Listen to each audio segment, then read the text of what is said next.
Cari amici di Veneto Globe, cari amici di Radio Conegliano, bentornati nella nostra cucina, nella mia cucina, la cucina di Mirko Della Vecchia, di tutti gli amici che hanno a cuore la buona cucina e la cucina anche un po' salutare, perché sapete che quando possiamo e quando insomma la nostra Arianna gli viene bene, ci delizia con qualche ricetta anche appunto attenta alla salute. Oggi però poca salute, perché oggi mi ha detto guarda che oggi è un po' che facciamo ricette salutari, facciamo una cosina un po' sfiziosa, un po' golosa, e quindi oggi parleremo di dolci, quindi state ben sintonizzati se siete golosi. E intanto la invito ad entrare, la nostra Arianna. Buongiorno Arianna. Buongiorno. Ben arrivata.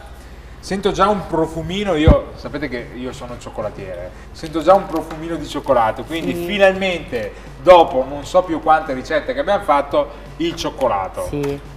Allora questo qui lo mettiamo a bagnomaria per scioglierlo. Intanto cosa facciamo oggi, Arianna? Facciamo dei ventaglietti di sfoglia, sì, e poi andiamo a decorarli e abbellirli e a renderli più gustosi con del cioccolato fondente 85%. ok.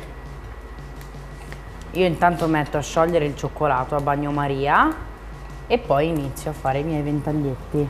Allora, vi dico qualcosa io, poi i ventaglietti magari li facciamo qui sopra, così Sì. appunto dalla regia possono vedere proprio tutti i passaggi, perché è una ricetta semplice, non vi insegneremo come fare la pasta sfoglia, perché effettivamente, diceva anche Arianna prima, ne parlavamo dietro le quinte, è una ricetta un po' difficile da fare, ci vuole molta tecnica e quindi non è sicuramente una cosa per tutte le massaie, quindi partiamo con la pasta sfoglia, quella che trovate normalmente. Io vi do un consiglio, o lo trovate normalmente come vi stavo dicendo al supermarket, o addirittura vi darei il consiglio di prenderla dal pasticcere. Andate in una pasticceria e gli dite come fate per il lievito, no? Io ogni tanto ho bisogno di fare la pizza in casa, però non ho il tempo di farmi il lievito, vado dal panettiere e dico mi dai una palla di lievito, mi dà la palla di lievito e riesco a fare una pizza ottima con il lievito del panettiere. La pasta sfoglia idem, andate dalla pasticceria, gli chiedete mi dai un trancettino di pasta sfoglia che loro normalmente hanno sempre pronta, e quindi potete fare un ventaglietto con una pasta sfoglia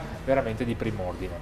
Sì. Dicevo, intanto spieghi qualcosa a lei, che poi volevo dire due cose sul cioccolato. Allora, io ho preso questa pasta sfoglia, che ovviamente questa qui è quella lì che si trova anche nei supermercati, e poi vado a fare questi ventaglietti che si fanno utilizzando lo zucchero di canna. Sono molto semplici, quindi io utilizzo dello zucchero di canna, della pasta sfoglia e in questo caso del cioccolato. Si può utilizzare anche dell'altro burro per andare a spennellare la nostra pasta sfoglia e far attaccare meglio lo zucchero, però in realtà si attacca abbastanza bene, basta avere un po' più Qui di abbiamo occhio, due opzioni, diciamo. o appunto come dice Arianna pennelliamo la superficie della nostra pasta con del burro per far attaccare lo zucchero, oppure le possiamo pennellare con un po' d'acqua anche volendo. E io farò così. Oppure anche niente, nel senso che ora lo zucchero poi cuocendosi si caramellizza un po' e quindi diventa un solito po' però appiccicaticcio, e quindi tiene insieme bene il ventaglietto, perché uno dei problemi del ventaglietto è che proprio quando è in forno si sviluppa talmente tanto che a volte si apre del tutto e quindi non diventa più un ventaglio ma diventa tutt'altro, quindi abbiamo bisogno che si apra però mantenendo la forma che gli diamo adesso appunto. Esatto. Allora io vado a prendere la mia pasta sfoglia e vado a cospargerla con lo zucchero di canna. Utilizzo lo zucchero di canna perché viene un colore più caramellato e poi diciamo che gli dà un gusto un po' più deciso. Questa cosa qui si può fare invece che utilizzando dello zucchero, anche utilizzando, che ne so, della marmellata o comunque della crema spalmabile per far vari gusti. L'importante è che lo strato sia abbastanza omogeneo e appunto, se non usate il burro come in questo caso o l'acqua, di schiacciare leggermente il nostro zucchero, proprio perché si attacchi bene alla pasta, perché poi quando sarà in forno appunto si scioglierà e si caramellizzerà, però in questa fase è bene che si attacchi bene. Quindi una volta fatta questa operazione cosa facciamo? Una volta fatta questa operazione qui andiamo a dargli le pieghe, che in realtà sono semplicissime. Andiamo a dare la prima pieghetta, facciamo un rotolino diciamo, fino ad arrivare alla metà del nostro foglio. Più stretto è, meglio è, che così poi in forno si aprirà meno.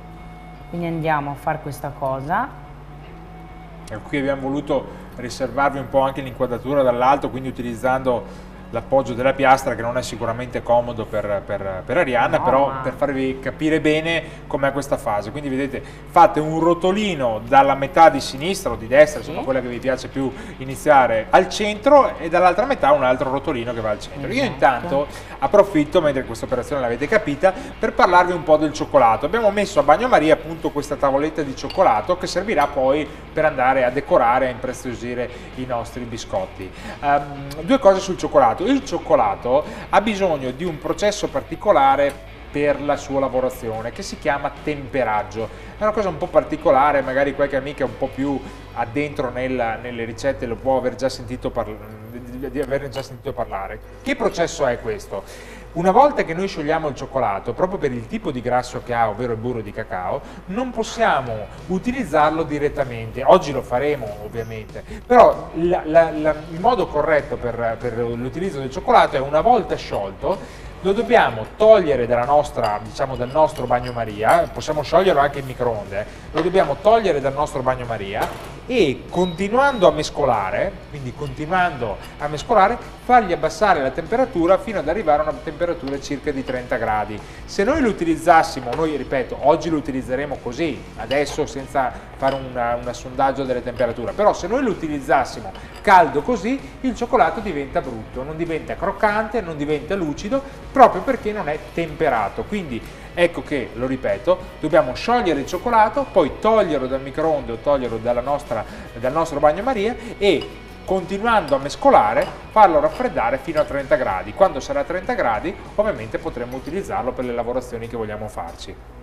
Arianna? Io sto facendo la seconda passata nello zucchero per dargli anche la croccantezza esterna e poi andiamo a tagliare la cosa. Allora, vi do un consiglio: quando avete fatto questo passaggio, è meglio, è consigliabile mettere questo rotolino Tanto lo in facciamo vedere frigorifero. proprio bene davanti, Sì. Arianna, eccolo qua. In frigorifero, così che ogni impasto, quando viene lavorato più volte, ogni volta che lo lavoriamo dobbiamo sempre appunto rimetterlo in frigo, come anche la pasta frolla, per fare... Sapete che la pasta sfoglia ha il burro e quindi infatti. più noi la maneggiamo mentre la rotoliamo e quant'altro, più si ammorbidisce. Quindi Sì. una volta fatta, come anche la frolla, giustamente la mettiamo in frigo, in modo che poi quando andiamo a tagliarla Esatto. riusciamo a fare un taglio bello, fatto bene, voglio dire, senza schiacciarla o quant'altro. Invece in questo caso qui andiamo a fare insomma del nostro meglio, ma si schiaccerà leggermente il nostro impasto.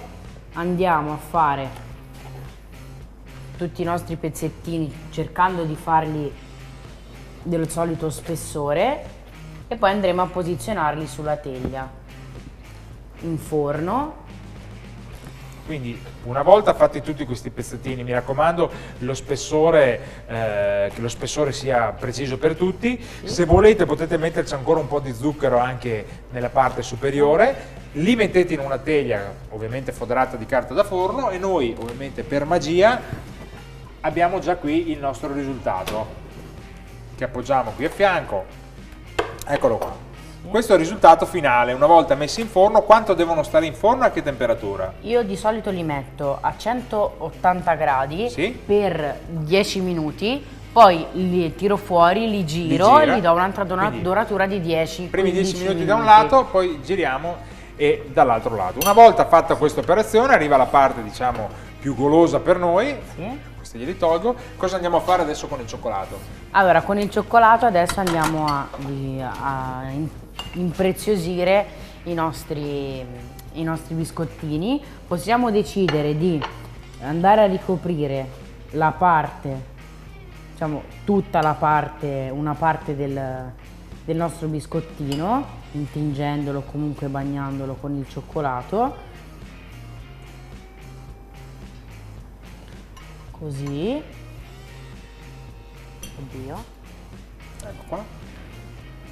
Oppure, sempre con il nostro cioccolato fuso, andare a fare solamente delle righette di decorazione.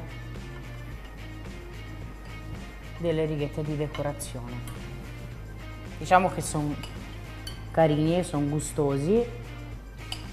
Poi con il cioccolato, se voi lo temperate, poi questo diventa bello croccante. Esatto, questo è abbastanza facile da fare come dessert e abbina, diciamo, quello che è la parte croccante della sfoglia con una parte più golosa e morbida, se vogliamo dire, del cioccolato, anche se il cioccolato è un po' duro. Prima di arrivare all'assaggio, però, voglio lanciare un piccolo contributo. Questa settimana sono andato a trovare un'amica nella boutique dell'Istituto Erboristico L'Angelica. Tra l'altro vi preannuncio che nei prossimi giorni faremo una ricetta proprio con uno dei prodotti dell'Istituto Angelica e vedete un po' cosa mi ha raccontato.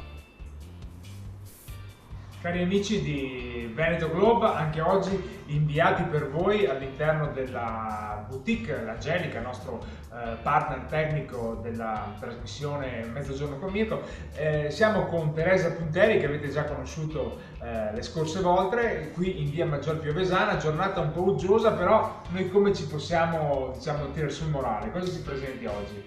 Oggi vi presento una bibita che adesso nel commercio va molto, l'aloe vera. Questa ne ha il 30% e ha solo 4 calorie, quindi è ottima per chi fa diete, sport, è un ottimo integratore alimentare. E abbiamo diversi gusti. C'è anche questa che è gusto mango, arricchita con vitamina B2 e zinco, e la mia preferita al melograno, sempre 30% di aloe, sempre poche calorie e sempre con zinco e vitamina B2. Allora, visto che questa è la tua preferita, direi che una me la prendo da assaggiare io, e voi non avete visto niente ovviamente. Vi aspettiamo qui in via Maggior Piovesana insieme a Teresa, insieme a tutto lo staff della boutique Angelica. Me la sono veramente portata questa lattina di buonissima bibita, appunto, dell'Istituto Erboristico L'Angelica, che tra l'altro ringraziamo perché poi ci hanno dato alcuni prodotti e è iniziata veramente una collaborazione molto stretta con loro. I biscotti sono sostanzialmente pronti, quindi adesso passeremo all'assaggio di questi ventaglietti, non prima però di ricordarvi che finalmente da questa settimana il nostro Andrea, che l'avete conosciuto, ha messo online il nostro profilo Twitter MGCM Television, quindi @ MGCM Television, da abbinarsi all'usuale ormai hashtag MGCM, col quale potete sempre scriverci. Ma mi raccomando, passate sempre attraverso anche la nostra app di Veneto Globe TV Veneto Globe, appunto perché lì trovate non solo i nostri video, ma alcune cose particolari che sempre aggiornate, perché il nostro bravo Ceschin è sempre lì che da noi si dice sprazza, no? Che vorrebbe dire un po' che ci smanetta, uno smanettone, ecco, mettiamolo così. Grazie, alla prossima, grazie Arianna, ci vediamo alla prossima con una buonissima ricetta.